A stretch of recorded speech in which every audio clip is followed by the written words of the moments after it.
వీక్షకులందరికీ నమస్కారం. 2025వ సంవత్సరం మే నెలలో ద్వాదశ రాశుల వారికి ఏ విధమైనటువంటి శుభాశుభ ఫలితాలు కలగబోతున్నాయో తెలుసుకోవడానికి ముందు మే నెలలో ఉండేటువంటి ముఖ్యమైన గ్రహాల తాలూకు స్థితిగతులను గనక పరిశీలన చేస్తే మే నెల 7వ తారీఖున చాలా కాలంగా బుధుడు మీనరాశిలోనే సంచరిస్తూ ఉన్నారు. ఆయన తన యొక్క నీచ క్షేత్రాన్ని వదిలిపెట్టి మేషరాశిలోకి ఆయన సంక్రమణం చేయబోతూ ఉన్నారు. అనగా 7వ తారీఖు మే బుధుడు అశ్విని నక్షత్రంలోకి మారుతారు, అంటే మేషరాశి సంచారం. అలాగే 15వ తారీఖు మే 2 సంక్రమణాలు కనబడుతూ ఉన్నాయి. ఒకటి వృషభ సంక్రమణం, అనగా రవిగ్రహం వృషభ రాశిలోకి సంచారం చేస్తారు.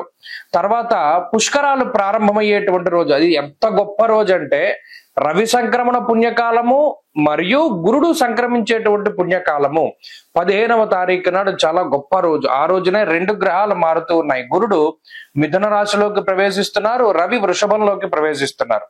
అలాగే మే నెల 21వ తారీఖున రాహుకేతువుల యొక్క మార్పు, అనగా కుంభరాశిలోకి రాహు యొక్క మార్పు మరియు సింహరాశిలోకి కేతు యొక్క ప్రవేశం జరగబోతూ ఉన్నది.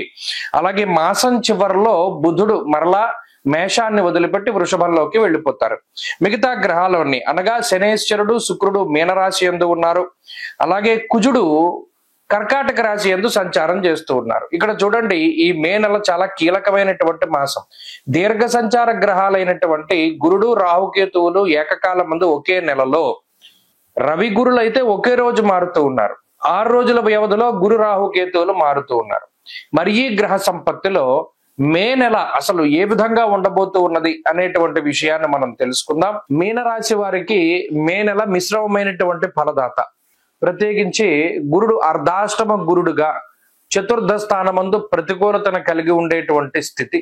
కుజుడు పంచమ స్థానమందు, రవి 2వ స్థానాన్ని వదిలి తృతీయంలోకి వెళతారు మే 15 దాటాక. ఇది ఒక మంచి విషయం. జన్మ శుక్రుడు కొంత అనుకూలంగా ఉంటే ఇంకొక మనకి కొంతలో కొంత మనకి అనుకూలించేటువంటిది ఏంటి అంటే జన్మ రాహు యొక్క దోషం పోతోంది. జన్మ రాహు వెళ్ళిపోయి 12వ స్థానంలోకి రాహు వెళతారు. ఇది రాహు పేడే, కానీ షడ్గ్రహ కూటమిలో భాగంగా 6 గ్రహాల్లో చివరికి 2 గ్రహాలే మిగిలాయి. ఈ నెల తర్వాత కూడా 1 గ్రహమే ఉంటుంది. 5 గ్రహాలన్నీ కూడా స్థానాన్ని మారిపోతాయి. కాబట్టి రాహు వ్యయంలోకి వెళ్ళిపోతే కూడా కొంత బడ్డెన్ తగ్గుతుంది. అయితే ఇక్కడ ఒక్కొక్క గ్రహం ఫలితాన్ని చూసుకుంటే వ్యతిరేకతే కనబడుతుంది. దారిద్ర్యం, ధన నాశంచ, నేత్రపీడారి పోర్భయం.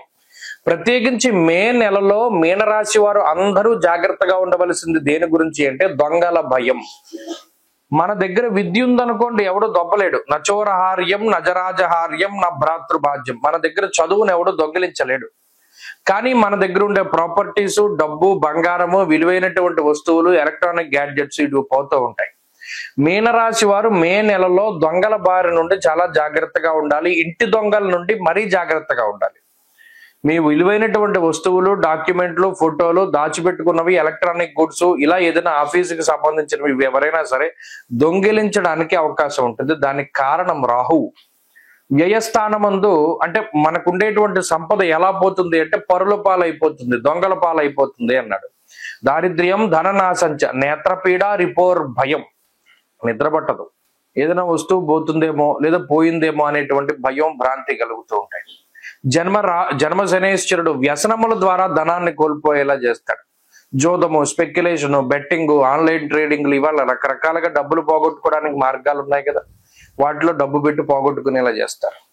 అర్ధాష్టమ గురుడు యాచనం, బుద్ధి చాంచల్యం, తేజోహానిర్ ధనర్వ్యయం. అక్కడ కూడా డబ్బు పోగొట్టుకునే స్థితినే చూపించాడు. అంటే బుర్ర పని చేయక డబ్బు పోతుంది.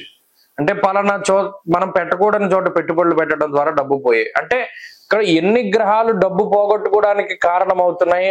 గురుడు, శనేశ్వరుడు, రాహువు, ఇవన్నీ బలీయమైనటువంటి గ్రహాలు ధనాన్ని కోల్పోయేలా చేయడానికి. కాబట్టి మీనరాశి వారు ఏం చేయాలి అంటే ఆర్థిక క్రమశిక్షణ కలిగి ఉండాలి. ఎక్కడ రూపాయి పెట్టాలి, ఎక్కడ పెట్టకూడదు అనేటువంటి దాన్ని తెలుసుకోవాలి. ఏదైనా ముఖ్యమైనటువంటి వస్తువు ఉందనుకోండి, దాన్ని దాచుకోవాలి. అంతేగాని పబ్లిక్ గా మనం పెట్టడం ద్వారా దానికి ఎక్కడైనా కోల్పోయి సెల్ ఫోన్లు దొబ్బేస్తూ ఉంటారు, లేకపోతే ఎక్కడైనా పెడితే మనం జారి పడిపోతూ ఉంటాయి, జేబుల్లోంచి పోతూ ఉంటాయి.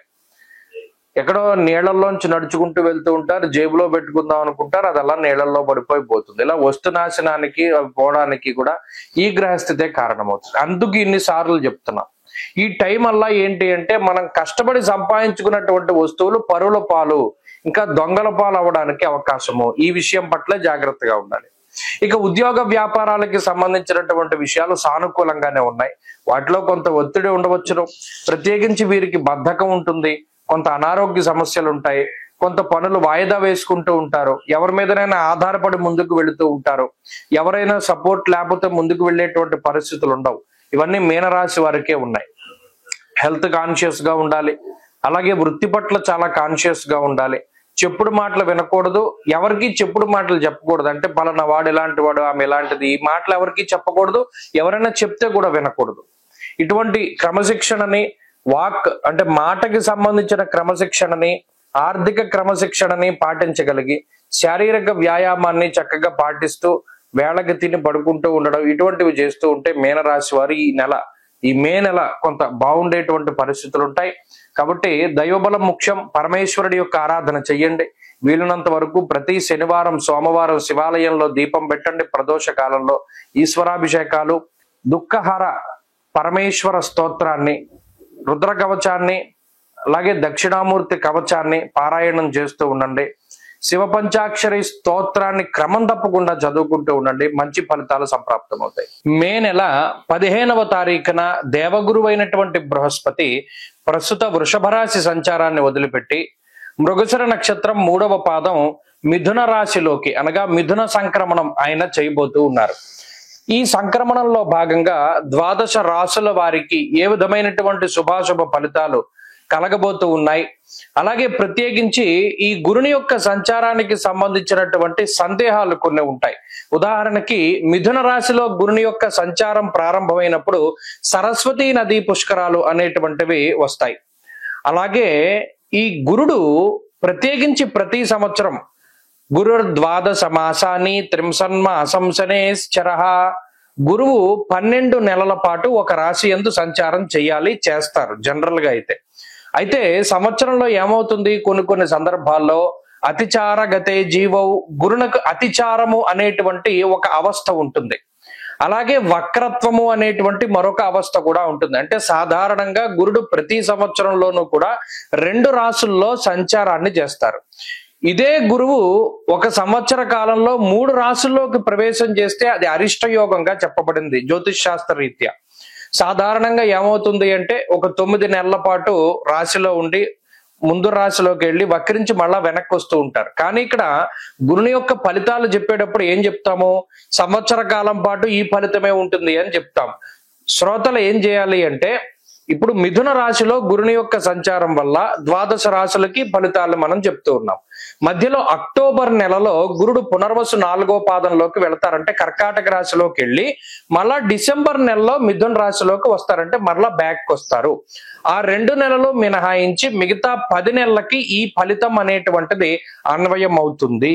కాబట్టి ఆల్మోస్ట్ సంవత్సరం పాటు కూడా గురుడిచ్చేటువంటి ఫలితాలు ఏ విధంగా ఉన్నాయనేటువంటి విషయాన్ని మనం చాలా క్లుప్తంగా ఈ వీడియో ద్వారా తెలుసుకొనవచ్చును. అలాగే గురుని యొక్క కారకత్వాలు కొన్ని ఉంటాయి. యజన కీర్తి గృహ కాంచన పుత్ర వస్త్ర అశ్వాది కారకో గురు, దేవగురువైన బృహస్పతి సంతానానికి కారకుడు, వాహనానికి కారకులు ఆయన.